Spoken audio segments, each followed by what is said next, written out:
Anime has a few golden rules that need to be followed at all times. Every high school rom-com anime needs to have a generic, boring-looking male protagonist. Every shonen anime needs to have an ending that's both rushed and dragged out at the same time. But most importantly, every sports anime needs to have the hypest soundtrack you've ever heard in your entire life.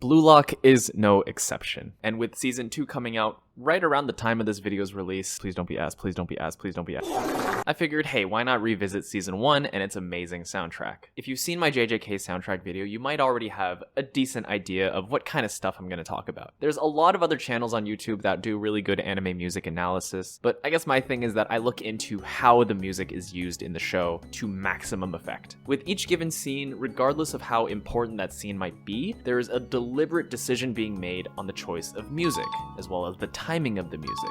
And these directing choices, I think, are just as important as the songs themselves being good, because they're a massive contributing factor to how the scene plays out tonally, thematically, and a third word that ends with ali. To me, a memorable scene is memorable in large part because of the music, even if the animation's kinda shit sometimes. There are 70 songs in this monster of a soundtrack, and each one of them has something to offer to the show's story. And speaking of the story, Blue Lock's is pretty straightforward, which definitely helps a lot when it comes to carving out the soundtrack's musical identity. To put it simply, Blue Lock is a story about saying fuck you. Fuck you to the team, fuck you to being nice and working together and all that shit, and instead try to improve yourself while showing off as much as possible. Every character wants to be the main character. Every character is trying to maximize their time in the spotlight. So given that, the soundtrack has a really clear identity. It's loud, it's fast, it's fucking bombastic. Lots of modern, techno, dubsteppy, and maybe even kind of obnoxious sounding instrumentation is everywhere throughout the soundtrack. And even when we just go back to simple guitar and piano melodies, they still often carry this air of arrogance, confidence, and of course, egoism. So I'm gonna take a page out of Danganronpa's book here, because a lot of the tracks in the Blue Lock OST can be classified into one of two categories: hope and despair. Except this is Blue Lock, so instead of hope, because that doesn't exist here, we're gonna call this category egoism, or egoist songs. Which, if you've seen the show, you've probably heard enough about it at this point from this dude yapping about it so much.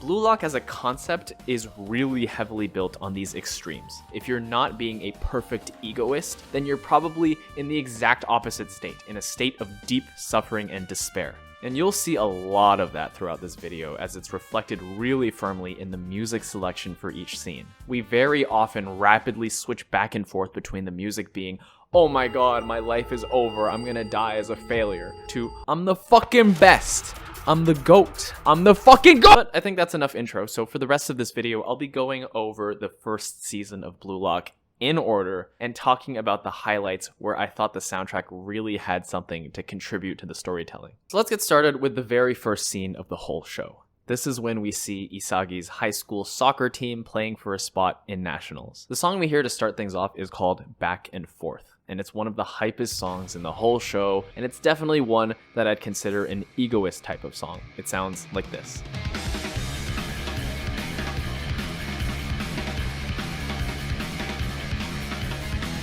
Fast-paced, it's exciting, and it's got this really sick part at the end too.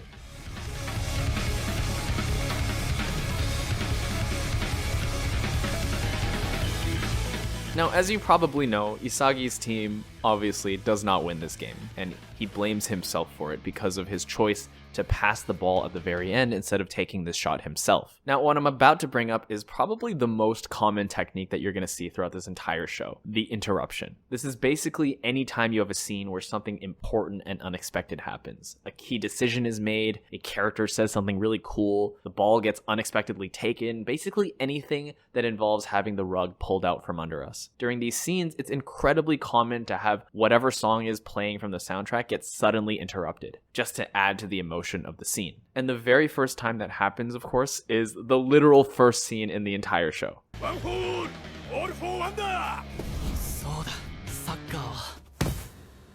An Egoist type song, one that's supposed to represent showing off and being cool as shit, is not something that Isagi gets to use quite yet. He's still being a nice guy, he's still being a team player, you know, all that dumb bullshit that Blue Lock's trying to force out of us. Something else that's common in scenes like this is not only song interruptions, but replacements. Our Egoist song gets swapped out for this antagonistic sounding despair song, Confusion, once Isagi's team loses the ball, and this ultimately leads to them losing the whole match. The music brings us this really unsatisfying feeling, one that mirrors how Isagi's feeling in this moment. Now, especially at the beginning of the show, there are tons and tons of despair songs accompanying similarly despairful scenes, which makes sense because at this early stage, from the perspective of our main character Isagi, he fucking sucks. He has no ego to speak of. He is simply ass at the game. And the despair songs continue playing, including a song literally called Despair, until we enter Blue Lock for the first time and we're introduced to...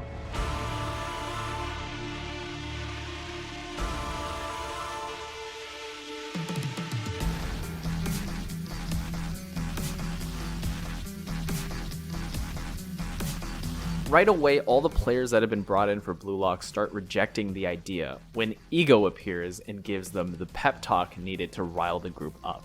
And this is the song that plays. This is Ego's character theme, which is obviously named after him, and it's what I would say is both chaotic and controlled at the same time. The song's prelude features this nervous, humming kind of rhythm and sounds kind of like an evil villain's theme, until we suddenly hit the main melody, which is this cool, calm, collected sounding guitar reminding me of something out of Death Note.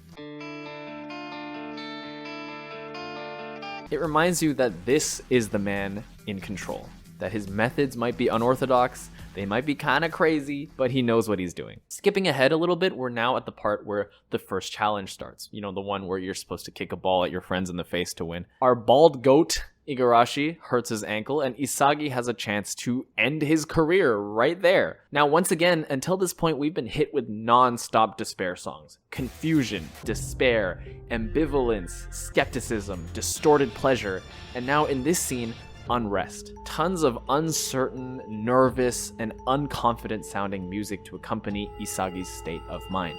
He doesn't know what he wants, and he's nearly given up on his own dreams and goals. But all of that changes in this one moment up ahead. And of course, we get that through the music too. Isagi changes his mind. He needs to triumph over someone better than him to get better. This is his first step that he takes in the show at following the path of the Egoist. And the song that accompanies this pivotal scene is none other than the main theme of the entire show, called Blue Lock. This song is loud, it's hype, and the main melody is clear as can be, contrasting so much with all of the songs in this episode that came before it. And even though officially this is the Blue Lock theme, I'm calling this Isagi's theme, because it's his theme of victory. And the reason for that is because this song doesn't exist in the soundtrack in isolation. It contains a bunch of shared themes and motifs that are also used in other tracks. Let's take a quick second to talk about Blue Lock's amazing use of themes and motifs. The Blue Lock soundtrack, unsurprisingly, makes good use of musical themes and leitmotifs, which are these recurring themes that you hear repeated in multiple songs throughout a soundtrack. The best example of this is what we just heard, Isagi's theme, or the main theme of Blue Lock.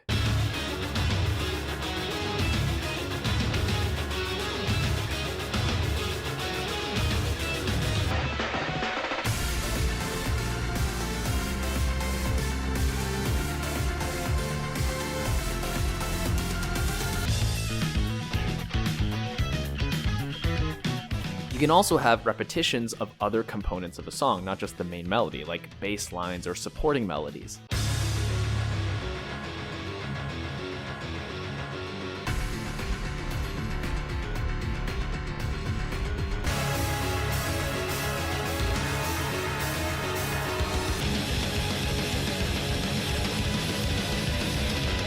Now, these themes are almost always meant to represent something. A theme can represent an idea, a feeling, or what we're mostly going to be focusing on, which is a character. They actually made this easy for me because a lot of the tracks are actually just directly named after certain characters. Most of the important main characters have associated musical themes that are typically played during their big important scenes.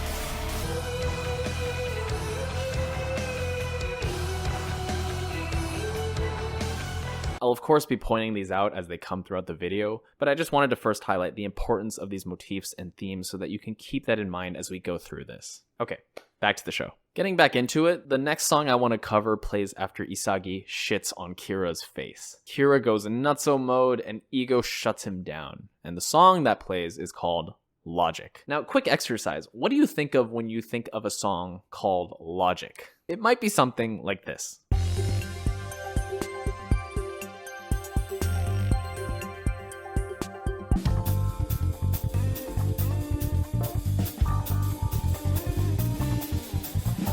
You know, something smooth, jazzy, you know, the kind of music that plays when someone's explaining their beautiful plan and going through the details of their grand thinking in some eloquent and sophisticated way. But, that is not the case here.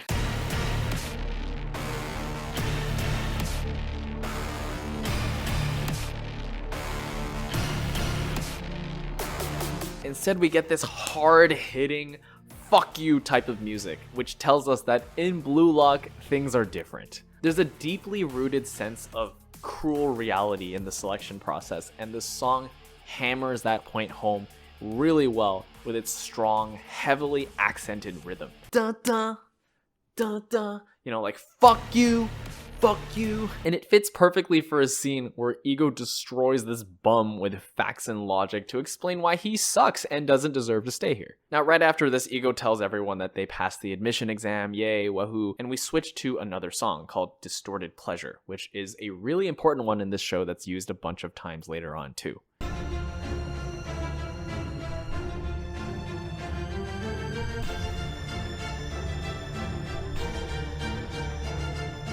One thing about this song is that there's two parts to it, the rising part and the falling part. The first half, with an eerie and almost creepy sound, continuously rises in pitch and tries to build up to something. And after a brief pause, the second half delivers on that with the strings and guitar coming full force. But what the show does that I find really cool, and you're gonna see this a bunch of times, has to do with that part between the two sections. The pause that I just mentioned. Because pretty much every time this song is used, they find something to put in that pause to help elevate the tension. Like this time, it's the sound of the chains being thrown onto everyone.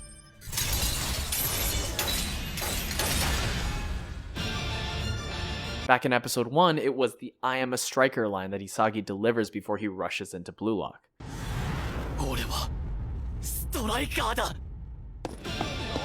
I just really love it when music direction is done like this while playing to the strengths of the songs in the soundtrack. Now it's time for the matches to actually start. We have Isagi's team, Team Z, whatever the fuck you, walking into their first match with Team X. And accompanying this is the song Aggressive.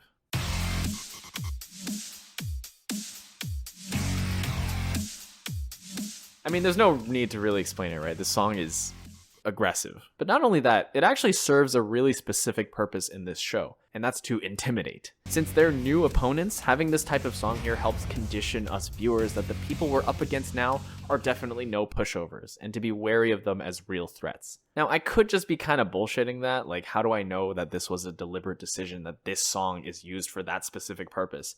Because they do this for everyone, and I mean everyone. Team Y.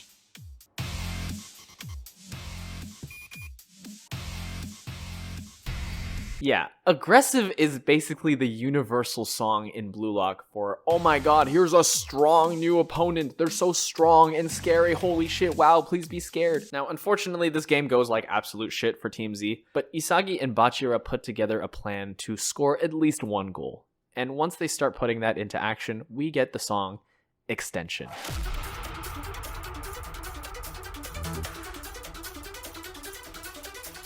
This is an upbeat song. It uses its quick and choppy tempo and rhythm to pump up the corresponding tempo of the match. And it's this type of music that hypes us up for Isagi and Bachira's plan, which we've been given some hope of working out. But the thing about these Egoist types of songs is that they can also be the deliverers of false hope.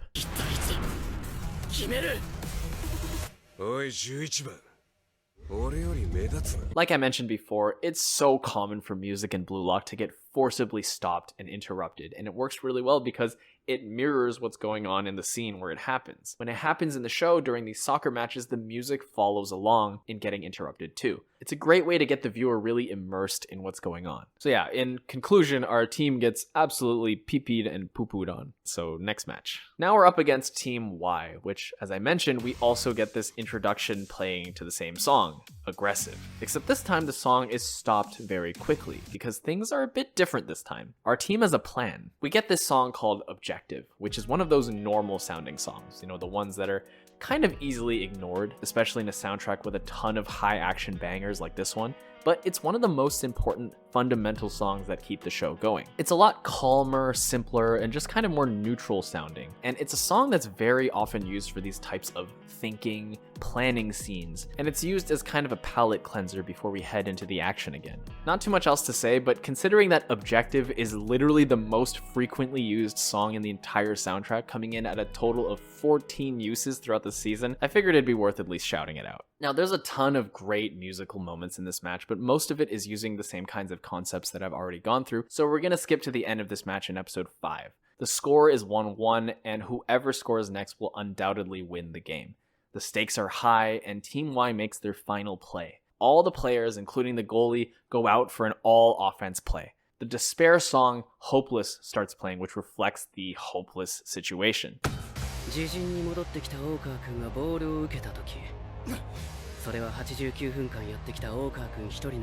And the dim and dissonant piano chords play in the background while the whole team is screaming, begging for someone to stop them. It makes for a really desperate situation, and the voice acting and music do a great job complementing each other to really create this whole sense of, oh fuck, it's so over. That is, until the song ends. And just as everyone thinks it's over,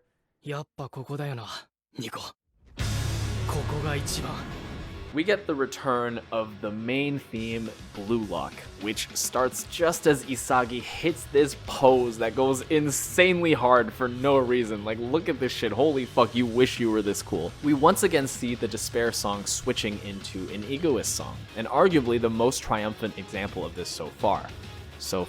It's also timed really well with the scene. Once the beginning section that plays the main theme is over, the song switches to this piano section, which acts as a kind of break, a B section, something to lower the intensity while still keeping the overall exciting and hopeful feeling high. And while this is happening, the show goes from action shots to dialogue.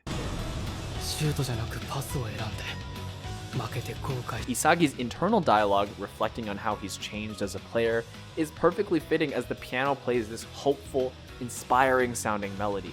And just as Isagi says, now is the time to be reborn, the song picks up the pace again. We get a key change, the chords playing in the background start rising in pitch, and just as Ichigo passes the ball to Bachira, we kick it up a notch again. This super fast guitar lines come in to raise the intensity even more as Bachira jukes the fuck out of these defenders, and as we enter the final section of the song, we see Bachira's pass to Isagi and his machine gun legs.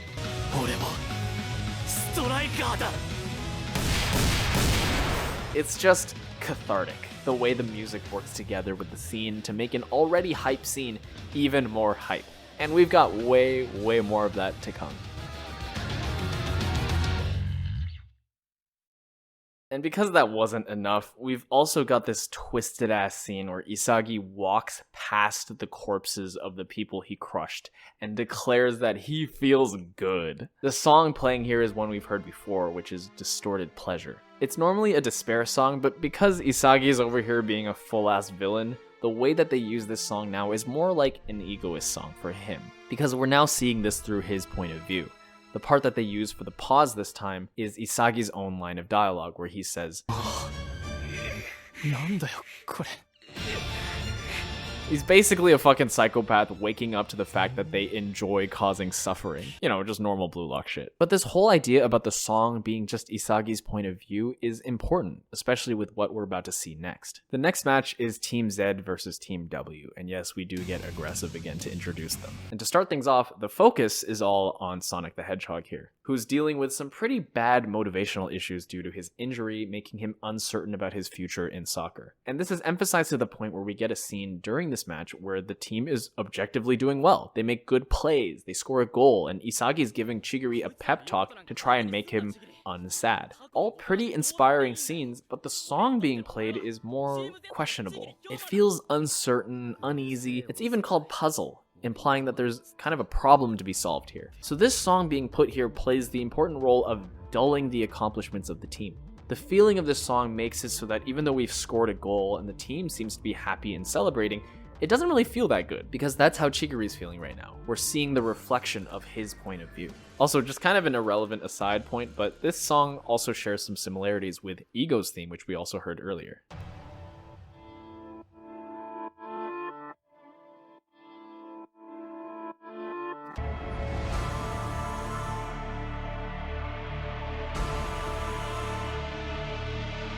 Now, later in the same episode, we get another big revelation. This motherfucker, Kuon, is betraying the team. And with this comes an absolute flood of despair songs as things start to go really downhill for the team. From the end of episode 6 all the way to about halfway through episode 7, we get a whopping 10 despair songs in a row. Unrest, malevolence, betrayal, emergency, hesitation, betrayal again, failure and frustration, despair, difficult problem, and aggression. That's fucking insane! This continues into the song that was basically created for this scene. It's called Betrayal. And it basically repeats this really distinct and unsettling sounding chord. One that sounds really off, really dissonant, and it's perfect for representing someone who just can't be trusted. And also, I just can't get this out of my head. It sounds like the Chocobo theme.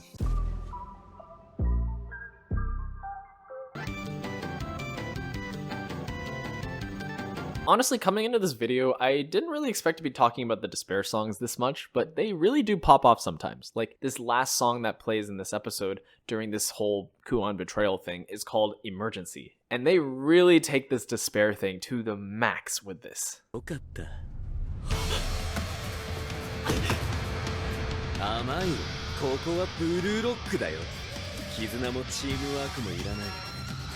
Everything I mentioned before with the chaotic and unsettling melodies and rhythms, the sense of confusion and disorientation, all of that shit is just dialed up to 11 here. And it represents how the team is feeling. Like, we're in a real emergency, boys.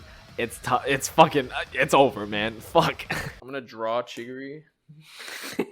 I did my best. There he is. That's our boy. Anyway, thankfully we do get a stop to this endless slew of despair songs because our boy Chigiri has been watching this whole time. He's been watching as the team desperately struggles to bring the game back in their favor, and specifically he's been watching Isagi, still completely determined. And we get a song here called Unfinished, which is this nostalgic sounding song as Chigiri begins to compare Isagi to how he used to be. The piano and strings come through to try and bring this motivation back to Chigiri, and it's interesting because the intensity is so high in this scene, but the song, in contrast, is kind of peaceful and reflective. It kind of reminds me of the I Alone Am the Honored One scene from JJK, where the music is kind of doing a similar thing there. It's technically like this high intensity battle, but the music is just like, whoa, whoa, it's like this beautiful flowing, like, whoa, whoa, whoa, whoa, you know what I mean. But then after all this reflection, we get graced with this beast of an Egoist song, Turn Around.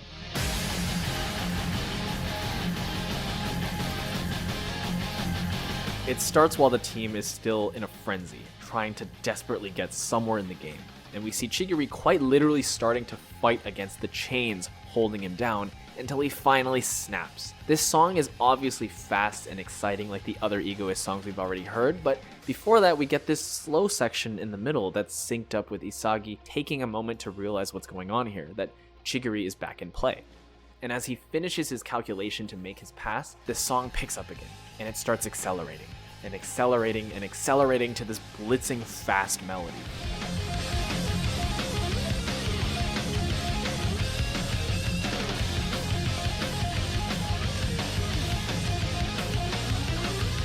The rhythm has a certain element to it that just makes me believe that it fits perfectly for Chigiri and his running. This song just fits so well for him, but not nearly as much as the next one. The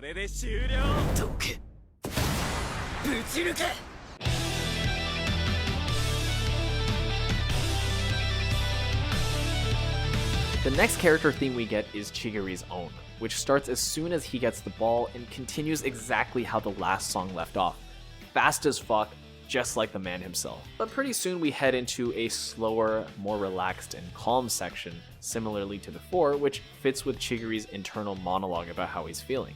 It gives us a short break as we peek into Chigiri's thoughts and how his motivation has returned. But then as he kicks the ball forward, we get this build-up section as everyone realizes what he's about to do, and the song feels like it's slowing down in preparation for what we're about to see.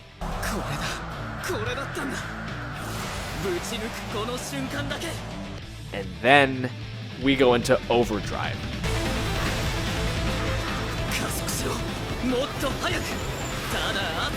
Once again, this song gets louder and louder and faster and faster. It accelerates, and even though it's actually not, it definitely feels like the song is continuously speeding up and matching Chigiri's own speed. This is an incredibly hype scene with an amazingly designed character theme for Chigiri. Since this is a character all about speed, it makes sense that the song that houses his character theme is all about tempo control. Now later in the same episode, after the match is over and we're starting to set up for the last match of the first selection, we get introduced to some super important characters. Now Kuon is still being a snaky little shit and trying to strike the same betrayal deal with Team V, but they're actually cool, so they refuse. And the song we get here is called Lawn's Delight. And of course, this scene and this song serves as our introduction to Zantetsu, Reo, and of course, Nagi. It's a really cool and suave sounding song, which gives us the same sense that these three really know what they're doing. They're really different from everyone we've seen so far, especially considering that all the intros up to this point so far have been using Aggressive as the song of choice, which is a lot more unga bunga sounding compared to this. It's way more straightforward. But now we're finally breaking the mold by having this team's intro not just be a different song, but a song that's practically the polar opposite of what we've been hearing so far. It's just a really cool song. Something I just decided that I had to look up is what the fuck a Lawn's Delight is, especially considering that all the other tracks in this soundtrack are named in pretty straightforward ways, like Aggressive, Chigiri, Blue Lock, like it's just pretty fucking obvious what these are. Lawn's Delight is apparently a type of mineral, and it's also called a hexagonal diamond, so basically it's hard as fuck. This song is also hard as fuck, and these three characters that we associate the song with are also hard as fuck, so makes sense to me. Pretty cool. But let's get started with the actual match. So it starts with the song Match Start, which is a pretty neutral sounding palate cleanser type of song that usually plays when we have matches that start. Anyway, after this initial phase, the game starts going pretty well. As things speed up and get more heated, we get the return of the speedy Egoist song back and forth, as Bachira gets the ball and passes it to Gagamaru, who almost gets it in. And this choice of song here reflects the team morale, which at this point in the match is very high because they're doing pretty good. But of course, those good things can't last. Right after this is the scene where we truly see what Nagi is made of, as he effortlessly controls the ball and easily scores, then brags about how easy it was. And the whole time, this horror movie sounding song is playing, and it's perfect for accompanying this scene where Isagi sees what a monster they're up against. There's a few tracks in this OST that embody that horror movie feeling that I just talked about really well. and it's scenes like this where they really shine. Soon after this, in episode 9, we get the return of the song Nervousness, which is a despair song that plays as Zantetsu gets a goal after being even faster than Chigiri, which puts Isagi into a state of total despair, like holy fucking shit, everything's falling apart. But the song gets interrupted by none other than Bachira.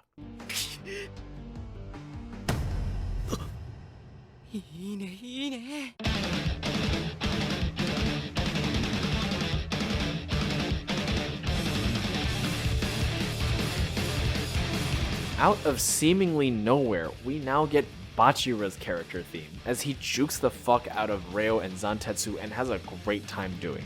This song actually reminds me of Chigiri's theme in the same way that the rhythm just kind of ramps up continuously as Bachira goes absolutely nuts. It really just is continuous, with the main melody line being played on the guitar, and it's going up and down and up and down and up and down like a roller coaster, seemingly forever. And it captures the same feeling you'd get if you were up against Bachira in an actual match, which is him dribbling away without a care in the world and you just kind of going, what the fuck, oh my god. And by the way, brace yourself for later, because for some reason Bachira has fucking 3 dedicated character themes, so we'll definitely be talking about this shit again. Let's talk more about Egoist songs that play during this match, because it is absolutely full of them. There's a scene where Chigiri figures out that he can actually outspeed Zantetsu as long as they pass the initial dash, and he has this kind of awakening from this moment and scores. And to accompany this, we get this victorious sounding song, Push Forward.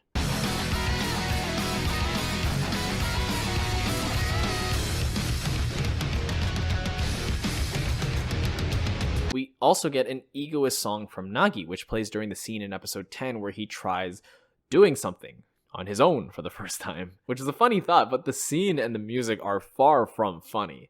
The song sounds scary, like a villain evolving. If I didn't know any better, I would have attributed this to Barou instead of Nagi, but in this case, because we're positioning Nagi as a true monster of the field, this repetitive monster villain rhythm that we get definitely fits for developing his ego.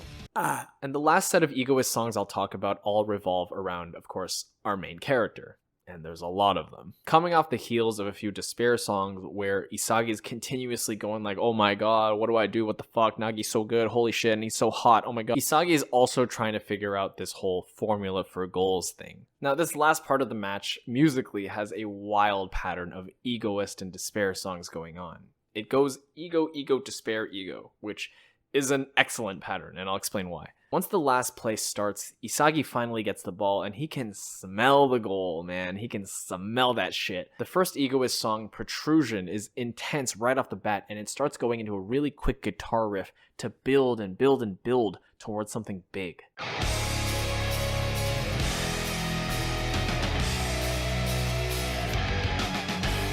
We're going full speed now as the ball goes to Bachira, then back to Isagi, then to Chigiri, and as soon as the ball hits Chigiri's feet, the song changes.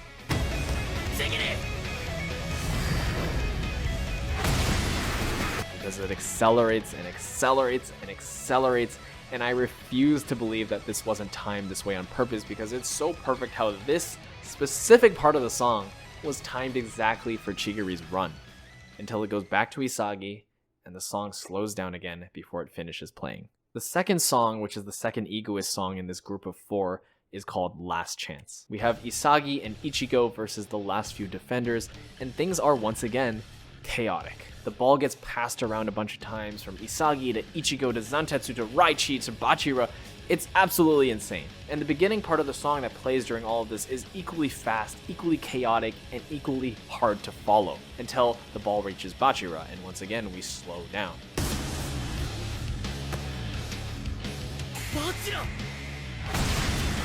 Because now that Bachira has the ball, Isagi starts to see how this goal can happen. And at this point, the song is slow and controlled, which contrasts with the quick action that's still going on, because we're now seeing everything from Isagi's POV. He's in control, despite all the chaos happening. And then as the moment of Isagi's shot approaches, the song speeds up in anticipation, only to get interrupted.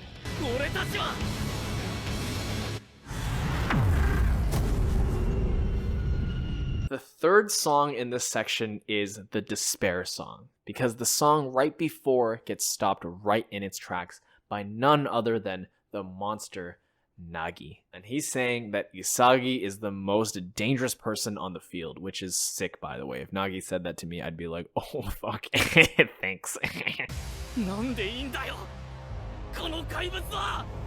But because of this, we've done a complete 180. The song goes from Last Chance, which is confident and controlled, to the song Hopeless, which obviously by the name sounds like all hope is lost. Isagi goes through some omega despair as he tries to figure out what to do here because he can't conjure an image of the goal anymore. But of course, the one to interrupt the song and break through is Isagi himself. And we finally get to one of the biggest moments in Blue Lock. This is the big scene. The first time Isagi does his fucking puzzle brain thing, and the first time we hear the iconic song, Spatial Awareness.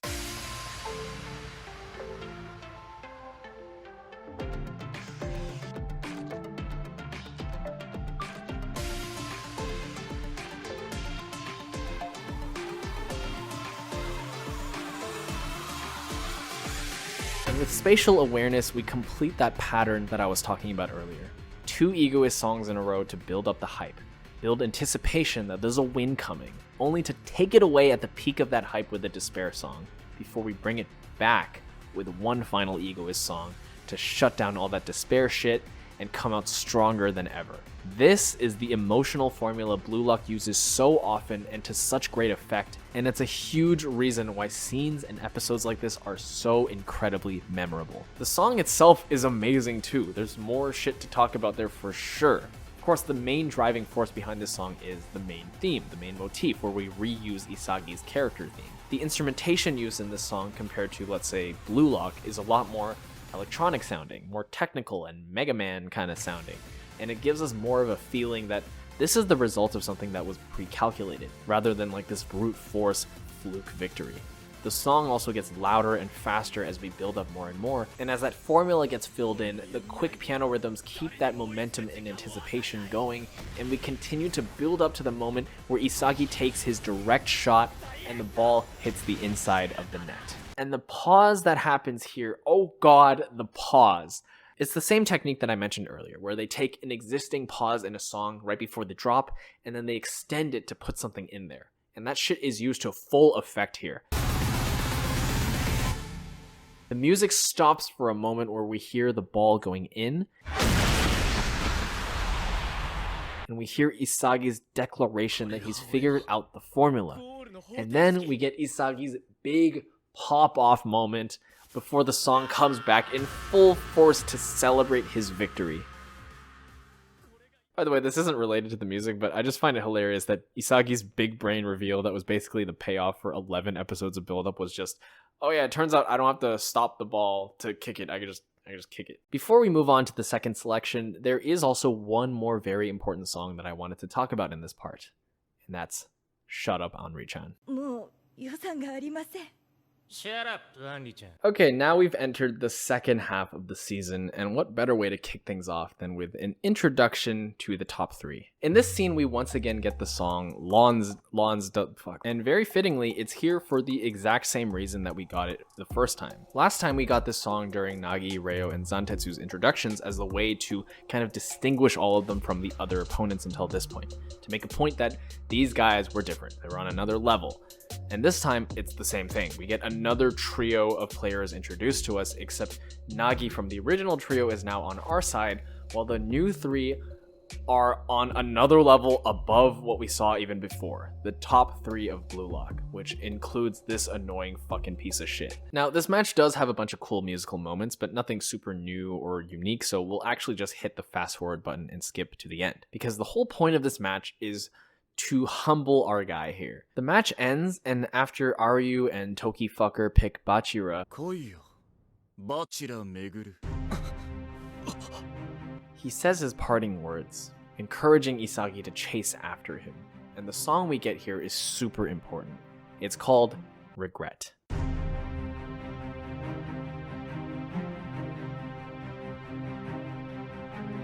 Regret is actually pretty similar to the song Distorted Pleasure, which we've already heard a bunch of times already.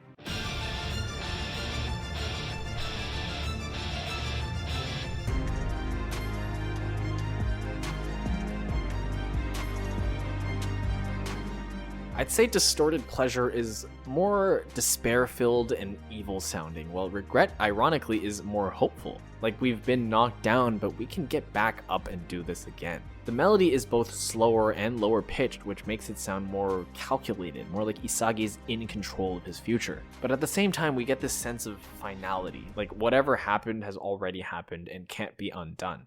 And to illustrate this even further, we get this kind of police siren sounding noise in the song.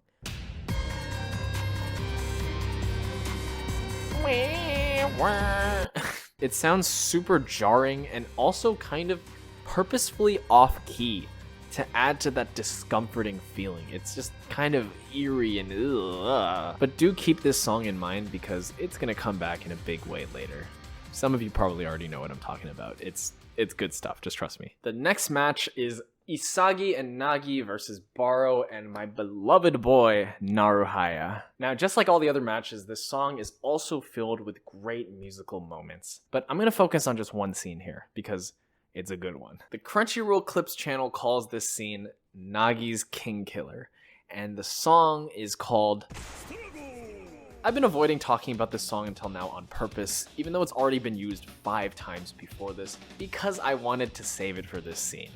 I'll be honest, this is the scene that almost single-handedly inspired this entire video. That's how much I love it, and that's how much it stayed in my head ever since the first time I watched this as it was airing. The song starts out with this intro section that kind of sounds a little rough around the edges. It's loud, it's scratchy, and it's definitely depicting some kind of struggle.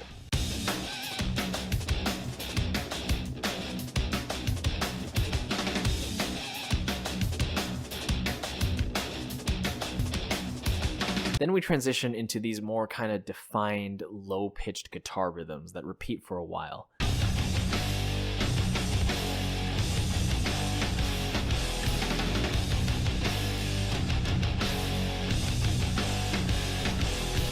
We're definitely getting a stronger feeling from the song here before we transition into the next part, the cool part.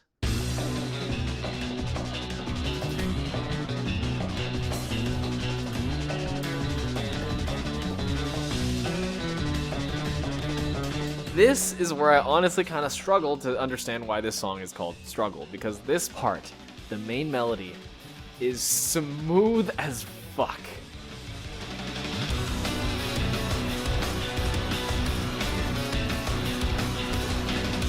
Huge shoutouts, especially to the bass in this section, because it adds so much flavor to the melody here. But yeah, this song is cool, it's calm and collected, all those C words, and this is really important for the scene we're about to highlight here.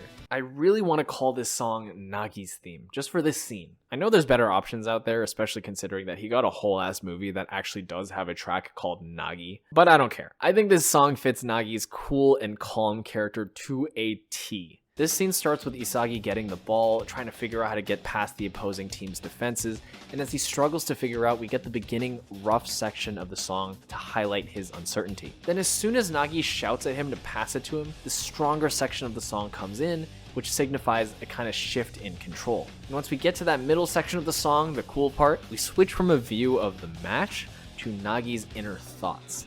勝負は背中を追わせたまま。だって And then his incredible controlling of the ball as he keeps it away from Barou. And at this point, the whole field slows down for Nagi, as if he's able to move faster than everyone else. The music sounds chill and slow, very in control, but still keeps up that same fast tempo. Because we're still in a high-intensity soccer match, but Nagi and his theme are able to slow things down and take complete control. The song fits him and his persona of being such an effortless genius so well. Like he's a wonder of the world in action. I just love this song, man. Oh my god. It might be my favorite in the whole soundtrack. And I love this scene so much. Every time I watch it, it makes me feel happy. Even with that one shot that looks like fucking ass, it's still one of my favorites. Anyway, so even though I called him my beloved boy, we then do away with this NPC and we enter the next match. Isagi, Nagi, and Barou versus Reo, Chigiri, and Kurosaki Ichigo. And the main focus point of this entire match is that Barou won't pass. This guy is the king, and he just absolutely refuses to play the game and pass the ball. ever, which I find fucking hilarious. I love Barou. But more importantly, this match has a really distinct musical identity. The whole beginning part of this match, defined by Barou's refusal to cooperate, is filled with lots of despair songs, as expected. That is until Isagi once again starts thinking. We get our intense thinking songs like Logic and Puzzle that we've already heard used before for similar things, until we finally arrive at Isagi's conclusion. He has to devour Barou. Like, he literally has to eat him, like vor him. We then get another huge series of 4 Egoist songs in a row, starting with the new one, Piece of Strategy, which is a very like, ah yes, my keikaku is falling into place type of song as Isagi starts his big play to devour Barou.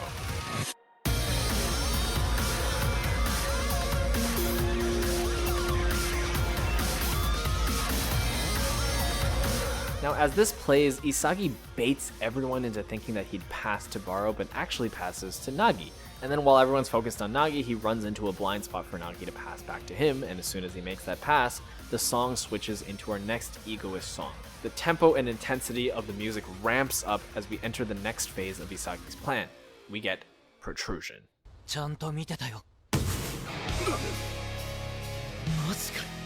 As Nagi makes that pass to Isagi, he's able to succeed while using Barou like a pawn, and the song goes into full speed as this plan comes into fruition. This man is in absolute shambles, and all the glory carried by the music goes to our guy here.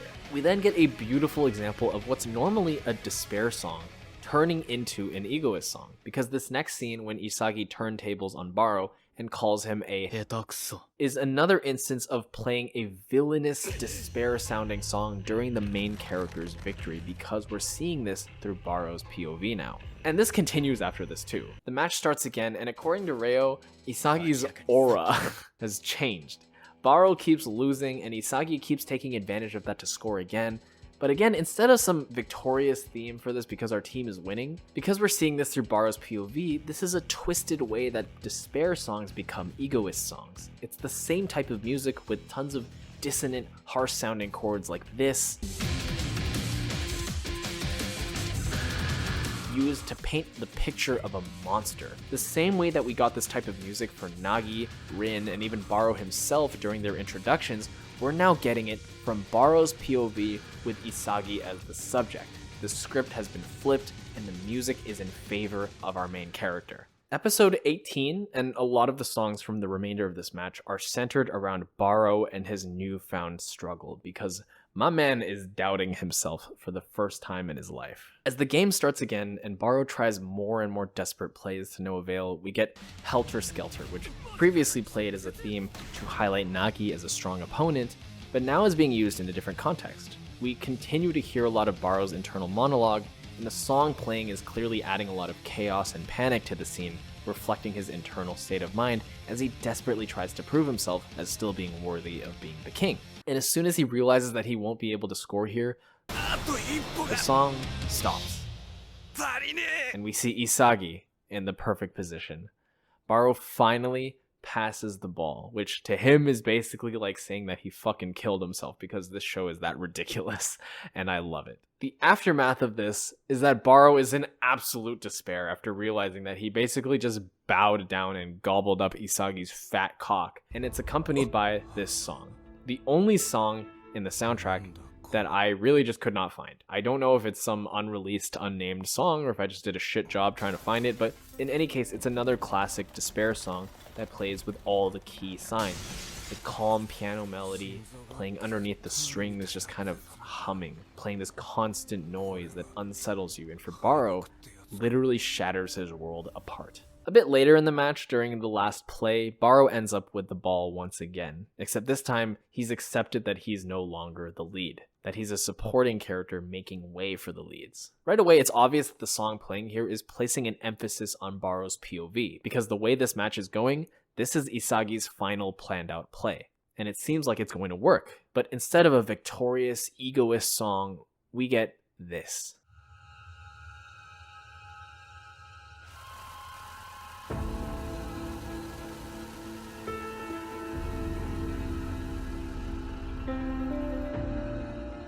This song plays over Barou's inner monologue where he talks about how Isagi is the one destined for goals and how he's grown to become okay with that. Bro, it's literally been like fucking 6 minutes, can you chill? But this song is designed in a way that makes Barou's thinking in his monologue seem wrong. Like, none of the chords resolve properly, all the notes sound kinda off. This all happens while the string line is playing in the background with this screeching note like nails on a chalkboard. There's a dissonance both in the melody of the song itself and with the difference between what Barou's currently thinking and what he actually wants. There's also a huge contrast going on because underneath this nail on chalkboard sound that we get from the strings, there's this kind of pure and nice sounding piano melody, which if it was on its own would sound like a nice wholesome song, implying that Barou had achieved some kind of peace and enlightenment, that he'd learned the right way to be a team player and improve as a person. But fuck that shit, this is Blue Lock. And this is the coolest part. Just as Barou's about to kick the ball to pass it to Isagi and give into his fate, the music is the first part of the show to give us a hint of what's to come, even before the animation itself, because we get this. これが敗北した脇役の存在意義なんだ。 This sudden, intense, distorted part of the song comes in at the very end, cutting the music off to an abrupt end and representing Barou's refusal to give in. And of course, here we have another transition from a despair song to an ego song. The transition doesn't happen between songs, but rather within this one song itself. Awakening of Barou. One of the most goated songs in the entire Blue Lock OST, and one that I definitely won't forget for a very long time. The beginning is played during Barou's hilarious moment where he starts hallucinating and imagining his future life in the middle of the match. It's almost like this nice, chill sounding melody, but something sounds off. Something looks weird about this scene to Barou, and in the same way, the music has these little distorted melodies and overall fuckery going on over what should be a nice, clean melody, in a similar way to how Setback, the song that we just heard right before this, had it too, with the contrast between the piano and the string sections. As Barou sees his future and decides that he doesn't like what he sees, the chaotic line of the song starts to get louder and higher pitched, and louder and higher pitched, until it's taken over the entire thing, as if to represent Barou himself screaming, refusing to give in to his future. And right at the moment where it stops, we get a pause. Another moment where the show extends the natural pause in the song to put something in there. And in this case, that something is the sounds of the black lightning shit that we all know and love. And of course, at this point, Barou just evolves into a creature of chaos. This song, all of a sudden, is in full force, emphasizing his new status as this unstoppable object, pulling shit off that no one's ever seen before. Every aspect of the song is just screaming, yelling, "Look at me, I'm the fucking guy, I'm the fucking king." A total shift from everything we got before, and something that really brings this scene to life and boosts the tempo and momentum to levels that we haven't seen before. And as we get to the end, Barou scores the last goal of the game, but we're not even done with the song yet. We gotta watch this dude pop off. The end of this song just devolves into complete and utter chaos, dissonant as fuck and impossible to follow. And we end off with the most perfect transition into the mid-episode title I've ever seen in my fucking life.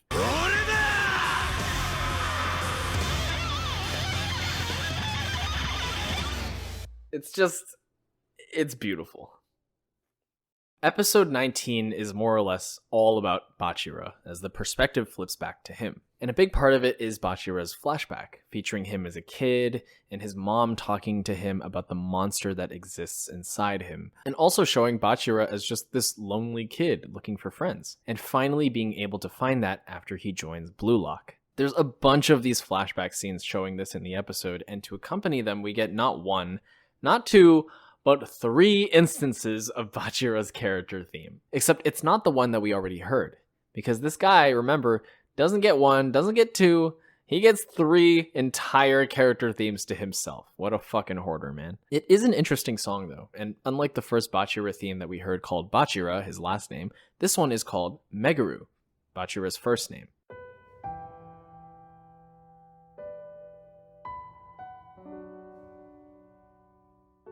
The naming of this song makes sense as soon as you hear it. It's this deeper, more honest look into his character because unlike Bachira's first theme, this one is calmer. But at the same time, it's a very lonely sounding song, which is emphasized by the one lone piano playing the melody, and it's reflective of how lonely Bachira was as a kid. You could say that the song Bachira is the Bachira on the outside, and Meguru is more representative of his real self, just a lonely kid. Like I said, it's very honest, and it's something to keep in mind because we'll definitely be seeing it again later. But now it's finally time for the last match of second selection. Not too long after the match starts, the first goal makes things look good for Isagi's team. We get a really encouraging sounding song in Kickoff.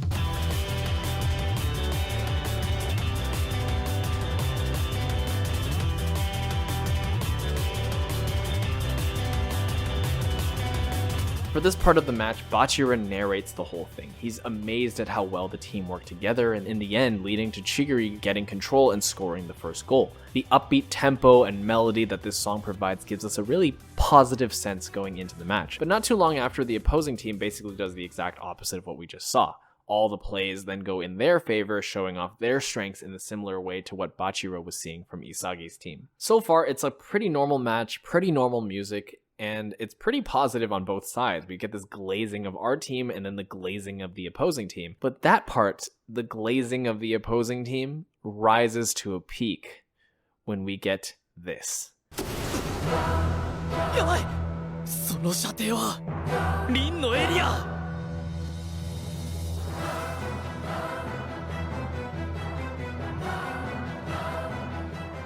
We get to hear something totally different from literally everything else that we've heard so far in this soundtrack. It is halfway through episode 20 of Blue Lock, and we finally get to hear Rin's character theme. It's almost like a jump scare. We get both the visual reveal of Rin rushing in, paired with that first choir note that hits you like a truck.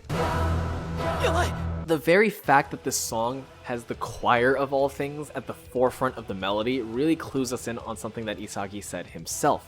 Rin gives off final boss vibes. He is the final boss of Blue Lock, and that's exactly what we get here with the music. The song sounds exactly like the final boss theme of some JRPG that you spent 200 hours playing, and story-wise it's structured like it too. The main character meets the boss around halfway through the story, you play one of those scripted events where you're supposed to lose the fight, and then you spend the rest of the game growing stronger and stronger until you make it back to them at the end. And now you have to use everything that you've learned to beat him. This is what this whole match is. The song exists to remind you how far you've come, but also how much there is left to go.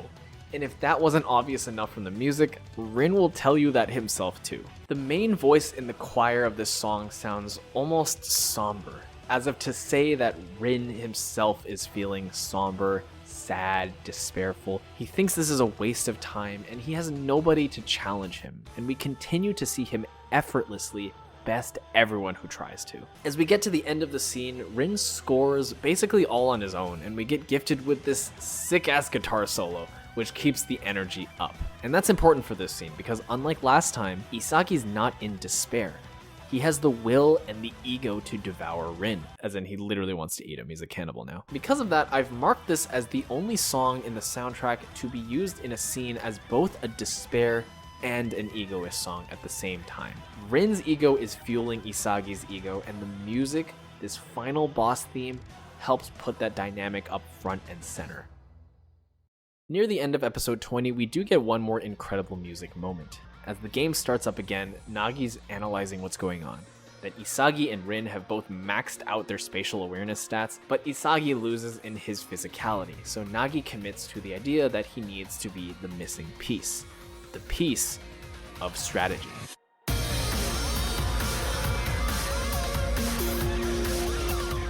We've seen this song appear before in a similar context. It sounds both analytical and logical, but also acts as a really great build-up song. Because what Nagi's doing all this time is thinking in his head, and the music's job here is to go fast, build up the energy, and build up anticipation for Nagi's planning, what he's about to do, which is coming up right now as the song transitions to Turnaround. そのラストピースになる潔凛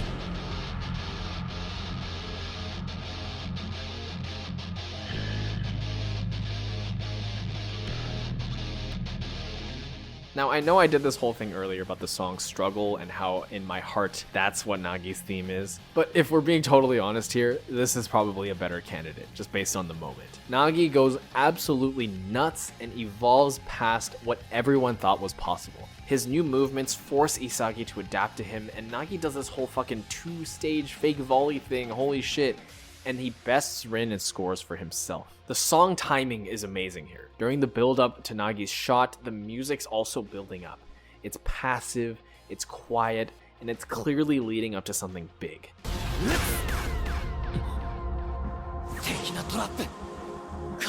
And right before the song returns in full force, it takes advantage once again of that slight pause, and the song works together with the sound effect of Nagi blasting the hell out of the ball into the goal.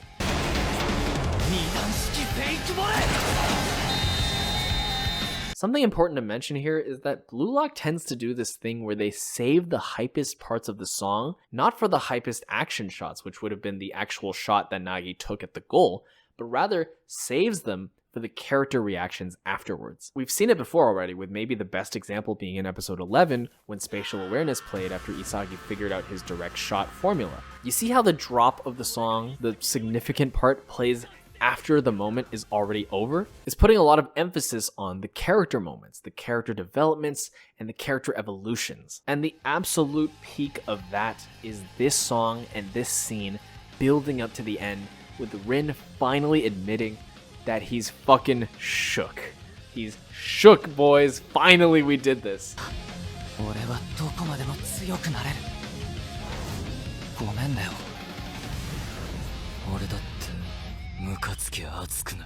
The music is telling us what to care about, and it's telling us that the best part of the scene wasn't the fact that Nagi made this crazy ass play and scored, it's the fact that Rin got frustrated. And to me, that's fucking awesome. There's way more from just this match too. We get more Thinky Dinky songs for Isagi's Thinky Dinky time. We get more despair songs for when Rin does some insane shit and everyone's like, oh my god, holy fuck, he's so good, holy shit. Only to go back to Isagi's team making good plays while Egoist songs are playing. But then, oh my god, no, Rin actually saw that coming and he's here now. There's just so much of this back and forth, which represents the peak of everything that we've been talking about already when it comes to the music, and going back and forth between Egoist and Despair songs to emphasize this back and forth nature of these soccer matches. But arguably the biggest one of these is what happens right here, right after Disagreement, a Despair song, where we get yet another interruption, this time from the King.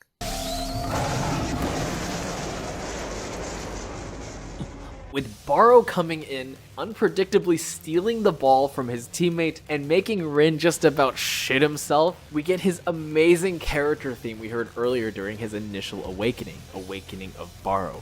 Except we're skipping that beginning section and going straight into the action. There's no need to awaken Barou. That shit already happened. My man has been awake. The absolute king that is Barou makes the goal happen. And like I mentioned before, they once again use the craziest part of the song, not for the action, but for the character moments right after the action. As Barou taunts Rin and pops the fuck off, we get the end of the song, which devolves into this absolute chaos and insanity, making everyone watching really happy, and then going into, again, the mid-episode title card. One more scene, I promise, before we get to the end of the match is Isagi's second last big play. We start off at the beginning of episode 22, right after Isagi and Nagi start hyping each other up, knowing that they have to make this goal to catch up and stay alive in this match. Once kickoff starts, we get this insanely smooth, beautiful song called Unpredictable. Just listen to this bass go.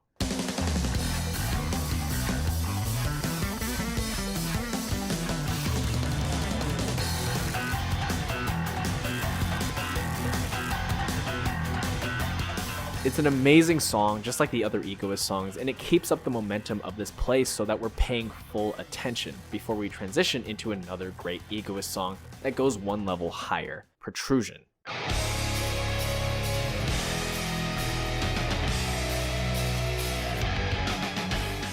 You could say that with Unpredictable, we were at level 1 of Isagi's big play, and now we're at level 2, where Isagi's using the chaos of everyone focusing on who he's gonna pass to kick it to the space ahead of Chigiri. Because we've heard this song used before in this season, we can identify that it's doing the same thing again. The speed of this song's guitar section has been used before, specifically for when the ball goes to Chigiri to highlight his speed, which is happening again, but the focus this time is a little different. It remains on Isagi as he and his big-ass brain disappear into a blind spot to bait a pass back from Chigiri to finish off the play and score for himself. But then... fucking Rin jump scare. Rin stops the song. Not just with a song transition, but with a... But as we all know, this was all part of the plan. As soon as Isagi starts revealing his final cards, we get the introduction of a new Egoist song, appropriately named Egoistic.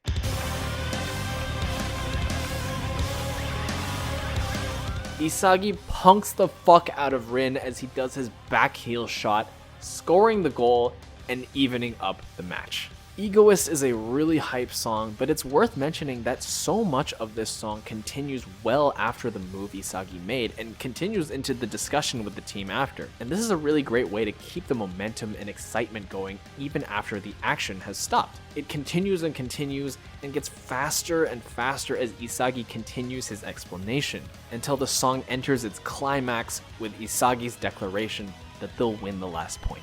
Once again, the music is helping us put the focus on the character moments. It's telling us to pay attention to this. Now, before we get to the end of the match, we do need to go back a little bit and talk about Bachira again, because this boy needs to finish his character arc real quick. He's been watching the match closely so far, and he's been feeling great about how Isagi and Rin are playing, until he inserts himself into the equation and realizes that he's been left behind. The song switches to play his second character theme again, which takes us completely out of the match and out of the fast-paced action, back to the inner thoughts of just a lonely kid. Throughout episodes 21 and 22, this song plays an additional 3 times during scenes where we cut back to Bachira being a sad boy while all the action is going on, the last of which kicks off the final play for this monster of a match. Bachira, still being a sad boy, not wanting to go back to being alone and lose the first friend he's ever made, finally gets motivated by his inner voice rather than the monster, and that forces out a new song.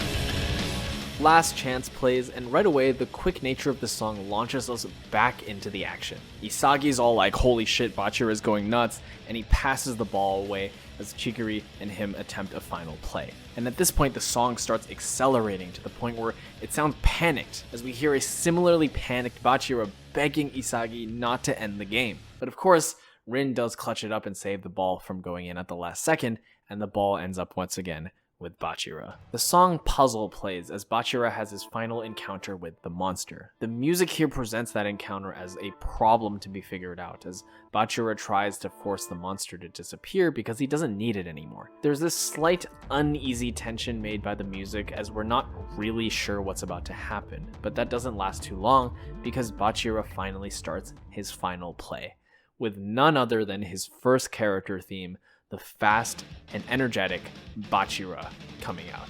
This song, just like last time, goes at full speed, accelerating like crazy as Bachira makes it past everyone all on his own. It makes it sound like there's this uncontrollable wild animal that's just been let loose on the field and no one is able to stop him, as they all show this crazy amount of desperation and chaos trying to chase him down. And the song continues to ramp up and be even more chaotic and crazy, and this only emphasizes that feeling even more. As Bachira prepares to make his last play, we finally get the third of his 3 character themes, Farewell to Kaibutsu, or Farewell to the Monster. Unsurprisingly, this theme shares a motif with Meguru, which you can think of as being its companion piece.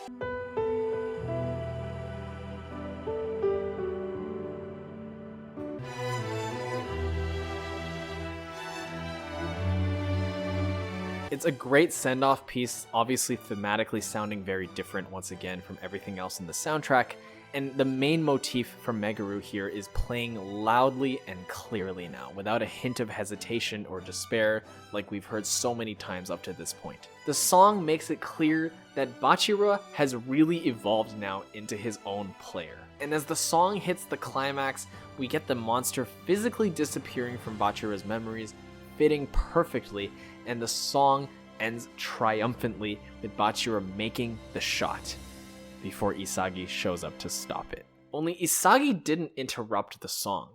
The song was able to finish on its own this time, which to me means that thematically, Bachira didn't actually have to make the shot in to complete this character arc. It was completed the moment the monster disappeared. And as the next episode starts and we get everything that just happened from Isagi's perspective instead of Bachira's character theme, we get Egoistic, the song that played during the last goal that happened where Isagi tricked Rin. And because we just heard this song not that long ago, we kind of get clued in that things are looking really good now, because this is one of the ultimate climactic songs that this soundtrack has to offer. It's one of the top Egoist songs that we have. As Isagi blocks the shot from Bachira, Ego takes over the narration while the song reaches its climax. The guitar going absolutely nuts, driving our anticipation up like crazy while we watch this agonizingly slow motion scene play out and wonder what's about to happen. But against our expectations, the song concludes just as the ball lands right at Rin's feet, ending the match. I do want to point out a really cool parallel, which is one between this scene in the second last episode and the last scene from the very first episode, where the series' titular theme, Blue Lock, plays. The ends of this song, Egoistic, and Blue Lock sound really similar. Listen to this.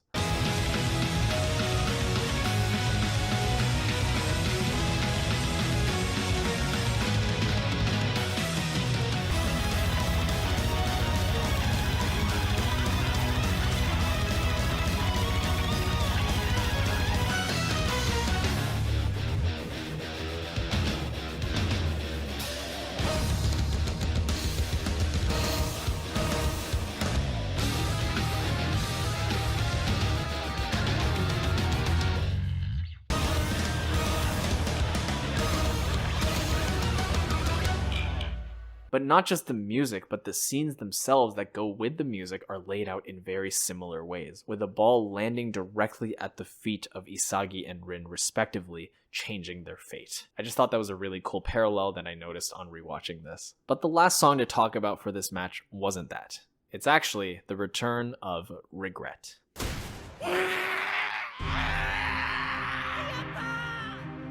This song starts up as soon as Isagi does his demonic screech. But there's a huge point to make here, because this is the second time that this song is playing in the show. And if you remember from earlier in this video, we talked about the first time too. The first time was at the end of the very first match between Isagi and Rin's teams, where they lost and Bachira was chosen to join Rin.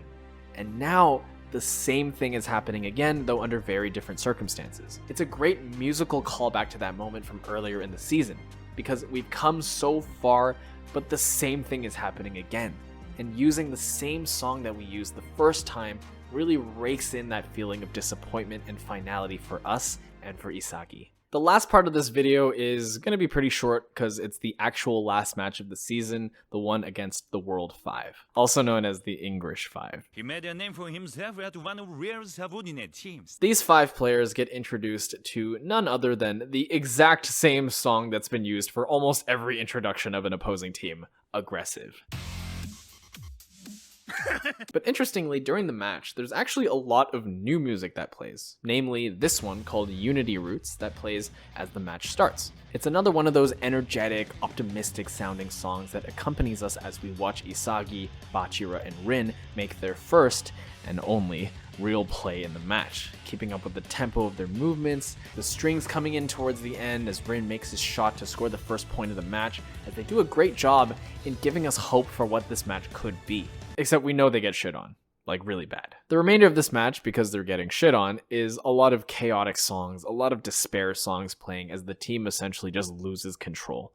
each individual player gets shat on by a member of the opposing team, and everyone just gets shut down entirely. As an example, we get the song Chaos to really hammer that point home. It's one of the least comprehensible songs in the whole soundtrack in a good way, and obviously a really chaotic sounding song too, with all this shit going insane in the instrumentation and rhythms. Unfortunately, it's a pretty short match and not too much else to talk about musically beyond that, but hey, that's just how it goes. Skipping forward to the last scene of the season, we're now sitting at the doors of the end of the second selection waiting for the other teams to show up. And just like we've seen like 50 billion times before, the song Aggressive is used to introduce these new characters as new teams we haven't seen before walk into the room, and we're trying to set up this sense of intimidation again.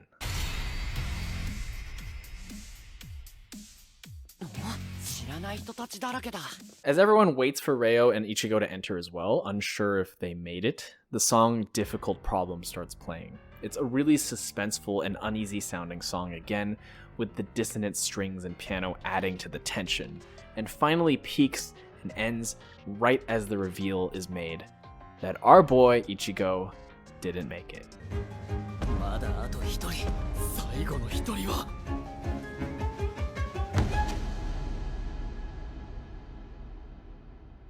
How the fuck is he supposed to save the Soul Society now, man? What the hell? The final scene and the final song that plays during the first season of Blue Lock is none other than the very fitting main theme, Blue Lock. And it plays right at the end when Ego reveals that the Blue Lock 11 team is going to challenge the Under 20 team as their next major match. As the last Egoist song here, it really highlights everyone's desire and fire to keep improving and become the best, as we show shots of all the characters watching this announcement. And the season concludes here as everyone remaining in Blue Lock gets fired up to keep going.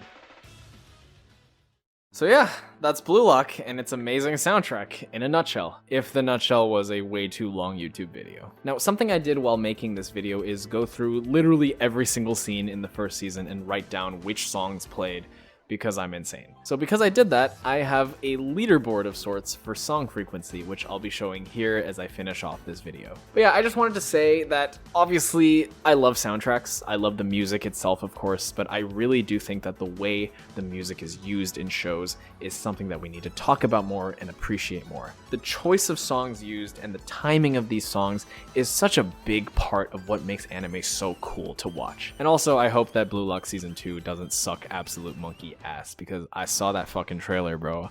I don't know about this. I'm hoping it's not ass, but I'm recording this literally the day before the first episode airs, so if it's ass, I'm gonna look like a fool forever, and that's okay. Anyway, that's all I got. See ya, idiot.